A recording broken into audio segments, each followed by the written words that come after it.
Throughout much of the 80s, Buick ran its Regal personal luxury coupe in NASCAR, ultimately winning the championship in 1981, 82, and 83. Could a Buick do the same thing today? Possibly, and the vehicle to do so is the modern-day Regal. This sleek Regal sedan, based off the German-built Opel Insignia, has a taut suspension and a powerful engine, which could help it zip around the oval track in no time at all. In fact, its 259 ponies can help it reach 60 miles per hour in only 6.3 seconds and breeze through the quarter mile in just under 15 seconds. Now, we don't advise you to drive on the highway like you're trying to qualify for the Daytona 500, but if you're looking for a vehicle that will allow you to have a little fun from time to time, this 2017 Regal may be for you. For more information on this Buick, visit RussDarrowDirect.com.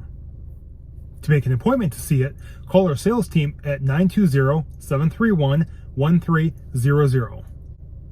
And of course, you're welcome to stop by at your convenience and check it out for yourself.